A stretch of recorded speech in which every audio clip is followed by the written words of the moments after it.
suivais très bien l'analyse de Fousseni Diawara, l'entraîneur adjoint de la République de la Guinée, qui avait affronté la RDC en quart de finale lors de la CAN dernière. Les Congolais ne savent pas surtout apprécier ce qu'ils ont, mais lors de cette CAN, cette équipe était surprenante. Elle a été très forte sur le coup de pied arrêté. C'est une force qu'on peut exploiter, mais que tout le monde ne voit pas de cet œil-là. Je vous prie de suivre très attentivement cette analyse de Fousseni Diawara.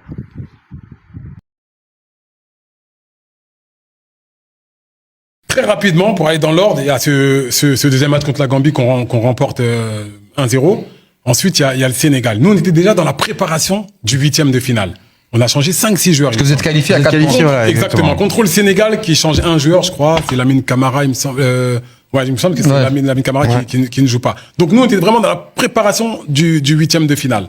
On fait souffler quelques joueurs qui en ont besoin. Et en 8e de finale, on sait que ça va être difficile, on sait que ça va être long, on envisage même des prolongations, on a travaillé à l'entraînement, séance de tir au but, au cas où, donc on se prépare là-dessus. Donc on se qualifie, on va pas au tir au but, et il y a la préparation du quart de finale.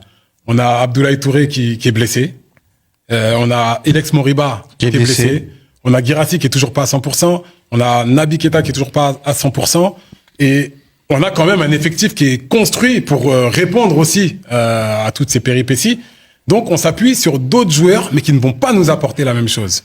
Donc, contre la RDC, on joue au milieu de terrain. On décide de faire reculer d'un cran Naby Keita aux côtés de Diawara. Donc, au milieu de terrain, on a un petit peu moins de... C'est une base beaucoup plus technique. Avec effectivement. Diawara et Keita. On perd en puissance. Diawara qui est passé par le Napoli, qui est passé par la Roma. Et Diawara, on sait qu'il va, il va être intéressant dans le repli défensif, dans les sorties de balles.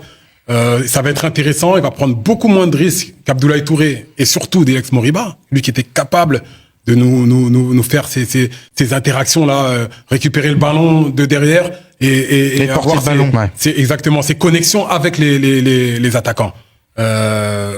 On a deux joueurs qui ont des profils différents. On est un petit peu plus prudent, mais il y a quelque chose qui est revenu très souvent de la part des observateurs.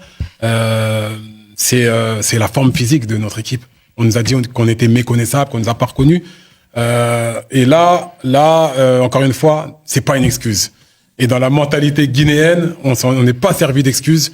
Mais entre le 8e et le quart de finale, on a eu 13 joueurs qui sont tombés malades. Ah ouais. Exactement. 13 joueurs. Vous avez bien entendu, à tour de rôle, des joueurs qui ne se sont pas entraînés, qui sont restés dans leur chambre. On a un joueur qui a eu 42 fièvres, Morgan Guilavogui, je peux le citer. Au bout d'une heure de jeu, au bout de 55 minutes, il me semble, ou 56, on le sort. Vous le sortez très tôt. On était même prêt à le sortir à la mi-temps. On nous l'a reproché, mais à la mi-temps, il aurait même dû sortir. Il était vraiment en difficulté. Il n'arrivait pas à répéter les efforts. Le repli défensif se faisait pas bien. Donc, on a compris que il fallait le sortir pour le protéger aussi. C'est la même chose pour Sékou Silla. C'est deux milieux excentrés. Donc, notre ligne de 4 avec Naby Keita et Diawara, elle ressemblait plus à rien. Donc, c'est la ligne qui protégeait notre dernière ligne défensive. Nos 4 défenseurs, qui ont été mis au supplice par les transitions, congolaises. Donc, c'est vrai que ça a été difficile déjà de... Parce que le début de match, il est pour la Guinée, le début de match. Ouais, le début de match, je trouve que vous rentrez plutôt bien dans la même s'il y a des occasions. Il est intéressant. On obtient ce penalty qui est quand même, faut le dire aussi, très généreux. Ouais. C'est vrai, il est généreux. On va pas cracher dessus. D'habitude, c'est contre nous. Mais oui, on sent que cette équipe, on savait qu'ils pouvaient nous mettre en difficulté sur les transitions. On a été pris à notre propre jeu. On laissait la possession à nos adversaires. Ils nous ont laissé un petit peu plus de possession. On avait du mal à ressortir le ballon parce que leur pressing était bon. On avait du mal à trouver nos attaquants dans la profondeur parce qu'il y avait Mbemba qui est très intelligent dans la lecture, des bonnes couvertures. On avait des latéraux expérimentés, Masuaku d'un côté, Kaloulou de l'autre. Donc on a eu du mal à combiner dans les couloirs. On avait ce manque de fraîcheur avec Sékou Silla et Morgan Guilavogui. On avait l'habitude de créer des combinaisons, des triangles excentrés dans nos couloirs avec des appuis, soutiens, ballons dans la profondeur. On a même marqué comme ça contre la Gambie et contre la Guinée équatoriale. C'était notre force. Donc on sent quand même qu'on est dans un mauvais jour. On fait le dos rond, on a cette égalisation de Chancel Mbemba Qui est quand même assez sur un rapide, corner. mine de rien, ouais. consécutif à un corner. Exactement, consécutif à un corner. C'est le seul but sur corner qu'on a encaissé. On a eu une trentaine de corners concédés. C'est le seul. Mais j'appuie dessus parce que cette équipe de Guinée encaissait énormément de buts sur corner lors des matchs précédents. Et on a énormément travaillé. Vous avez dû le voir. C'est une zone. On a fait un marquage en zone qui s'est avéré très efficace. Et on encaisse ce but d'Mbemba qui nous met quand même un coup de massue sur la tête parce qu'on encaisse 10 minutes après avoir marqué. Donc on sent qu'on est moins bien, on sent que ça va être compliqué. Après, il y a Massakou qui a fait une Ronaldinho aussi, ça n'a pas aidé. Ouais, c'est le troisième. c'est le troisième, oui, non, c'est vrai. Parce que pour moi, il y a surtout C'est le l'action. troisième, mais le tournant du match. Il y a l'action bascule. Exactement. Exactement. Le tournant du match, c'est en seconde période. On fait encore un changement. On fait rentrer Facine Conté, joueur de Bastia, qui va extrêmement vite, mais vraiment très vite. Et on le fait rentrer, il me semble, avec... on fait 2 joueurs. Ouais, on fait rentrer Abdoulaye Touré au milieu de terrain pour stabiliser un petit peu ce milieu de terrain. Donc on fait le choix de sortir, il me semble, Diawara, et on met Facine Conté, et on a ce face-à-face qui est manqué à une demi-heure de la fin, qui nous fait très mal. On a cette balle du 2-1. Donc, dans la continuité, il y a le péno. Sur un rush, et là, sur cette action, on a retrouvé un petit peu tous les mots qu'on avait dans les matchs précédents, avant la CAN. C'est-à-dire des gestions de la profondeur mal exécutées, mauvaise lecture, intervention trop risquée dans la surface, ça donne un penalty, mauvaise communication. C'était très compliqué. Et voilà, on encaisse ce penalty. Donc là, c'est presque fini parce que l'équipe on n'avait pas de jus, c'est très difficile mentalement même de revenir parce que physiquement ça n'allait pas. Donc on a senti surtout qu'on a vu dans cette Coupe d'Afrique des Nations que l'aspect athlétique, d'endurance notamment sur les matchs 5e match, 6e match, 7e match, c'était quand même très important. Exactement. On arrive au 5e match quand on a autant de blessés. C'est quand même compliqué de trouver les solutions. Donc frustré de ne pas être à 100% sur ce match-là. Bah malgré tout, on se dit quand même qu'on passe pas loin, quoi. On a cette balle du 2-1, on a le Congo qui joue bien le coup, mais en face, on n'a pas une équipe qui nous a dominé outrageusement quand même. On a une équipe qui a bien joué les coups, qui marque 3 buts sur coup de pied arrêté, finalement un corner, un penalty et un coup franc venu d'ailleurs. Donc on se dit, est-ce qu'ils nous ont beaucoup bousculé pendant le match? Pas vraiment. Ils m'ont fait meilleure impression quand même. Exactement. Ouais, non, mais vraiment, c'est pas un déni de ma part. Hein. Mais on n'avait pas le sentiment d'être largement dominé, d'être beaucoup mis en difficulté parce qu'au final, c'est 3 tirs cadrés, 3 buts. Donc oui, certes, leurs attaques sont beaucoup plus tranchantes. Oui, dans l'intensité qu'ils ont mis, dans l'impact, ils étaient au-dessus. Mais ça laisse quand même des regrets. Parce qu'on dit, il y avait quand même de la place malgré tout. C'est un petit peu le regret qu'on a. C'est quoi, c'est un sentiment de plafond de verre ou vraiment de... Non. Il y avait la place. Le Congo a un peu plus d'expérience de ce type de coup, on va dire, sur les CAN.